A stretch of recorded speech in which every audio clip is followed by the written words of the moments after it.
10월 16일 재보궐선거를 하루 앞두고 여야는 투표 독려와 선거운동에 열을 올리고 있습니다. 특히 여당이 전통적으로 강세를 보였지만 야당이 추격하고 있는 최대 격전지 부산 금정구청장 보궐선거 판세에 촉각을 기울이고 있습니다.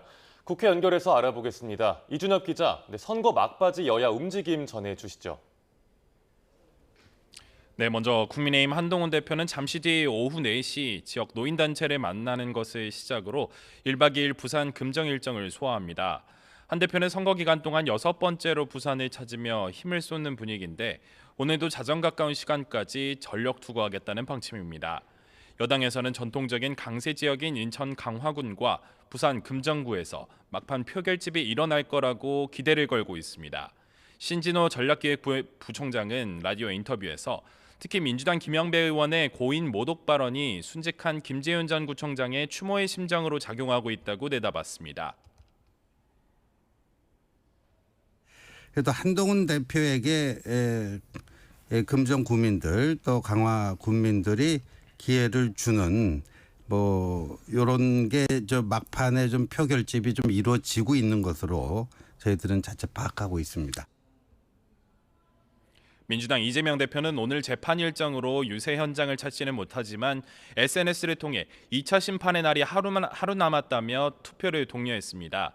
이 대표는 자신이 다하지 못할 야당 대표의 역할을 여러분이 함께 대신해달라며 정권의 민생 방기에 맞서 지역 발전을 이끌 민주당의 충실한 일꾼들을 선택해달라고 호소할 것을 당부했습니다. 진성준 정책위의장도 재보궐선거가 치러지는 4곳 기초단체장과 함께 2014년 사전투표 도입 이래 가장 낮은 투표율을 기록한 서울시 교육감 선거에 관심을 가져달라고 촉구했습니다. 윤석열 대통령과 김건희 여사가 정신 번쩍 들도록 국민께서 회초리를 들어야 합니다. 더 이상 못 참겠다. 이대로는 못 살겠다는 분노를 담아 꼭 투표해 주십시오. 당 관계자는 YTN과의 통화에서 부산 금정과 인천 강화는 물론 무소속 후보가 강세를 보여온 전남 영광까지 모두 쉽지 않은 박빙으로 본다며 최선을 다하고 있다고 강조했습니다. 네, 이런 가운데 여권 내부에서는 한동훈 대표의 잇따른 작심 발언을 두고 설전이 오가고 있다고요. 네, 한동훈 대표가 앞서 김건희 여사를 겨냥해 공적 지위가 없는 사람의 라인은 존재해선 안 된다는 취지로 발언한 것을 두고 친한계 인사들도 지원 사격에 나섰습니다. 김종혁 최고위원은 라디오 인터뷰에서 당내 여러 사람의 공개, 비공개 지적이 있었지만 전혀 반영되지 않았었다며 한 대표의 공개 발언이 불가피하다고 설명했습니다. 다른 당 핵심 관계자 역시 YTN과의 통화에서 제2부속실 출범보다 비선 라인을 정리하는 것이 의미가 있다고 주장하며 한 대표 발언에 힘을 실었습니다. 반면 오선 중진인 권영세 의원은 YTN에 선거를 앞두고 당의 갈등을 부각하고 증폭하는 발언은 자제하는 게 맞는다고 강조했습니다. 이어 윤석열 대통령과의 독대도 예정된 상황에서 뜬금없이 요구를 집어던지면 상대방이 풀고 싶더라도 밀리는 것 같다는 생각에 잘 풀기가 어려워질 수도 있는 거라고 우려했습니다. 이런 가운데 당내에선 공천 개입 의혹과 관련해 연일 발언을 쏟아내고 있는 명태균 씨 의혹을 어떻게 대응할지를 두고서는 고심하는 분위기도 엿보이는데요.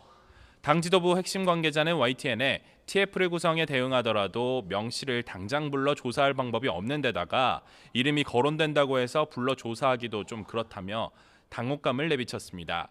특히 명 씨가 난사를 한다고 표현하며 지금은 소총이나 기관총을 쏘고 있지만 지대공 미사일까지 나올지 뭐가 나올지는 모르는 상황이라고 말했습니다. 이를 두고 민주당 박찬대 원내대표는 윤석열 대통령과 김 여사가 명 씨 논란에 더 이상 피하지 말고 직접 해명하라며 공세 고삐를 주었습니다. 한동훈 대표를 향해서도 민주당은 논평을 통해 명 씨의 폭로를 걸러듣는다 해도 공천 개입, 여론 조작만으로도 윤석열 정부의 정통성은 무너진다며 실체를 밝히라고 요구했습니다. 네, 국정감사가 이제 중반부로 접어들었는데 어떤 내용 다뤄지고 있는지도 전해주시죠. 네, 먼저 법제사법위원회의 감사원 국정감사에서는 대통령 관저 이전 등과 관련한 회의록 자료 제출을 놓고 공방이 벌어졌습니다. 야당에서는 안보 사안이라 제출할 수 없다는 감사원을 향해 안보가 아니라 부패 사안이라고 비판했고 여당에서는 보복 국감을 만들려 하는 것이냐며 반발해 한때 국감이 정회하기도 했습니다. 재개된 국감에서는 또다시 야당이 대통령실 관저공사 수의계약 과정을 따져 물었고 여당은 문재인 정부의 통계 조작 의혹 감사를 거론하며 맞불을 놨습니다. 행정안전위원회의 서울특별시와 서울경찰청 대상 국정감사도 오세훈 시장과 야당 의원 사이 답변 시간이 부족하다며 설전이 벌어져 한때 중지되기도 했습니다. 오 시장은 지난 2021년 서울시장 보궐선거 때 당선을 도왔다는 명태균 씨 주장과 관련해서는 허무맹랑하다며 고소방침을 밝히기도 했습니다. 지금까지 국회에서 전해드렸습니다.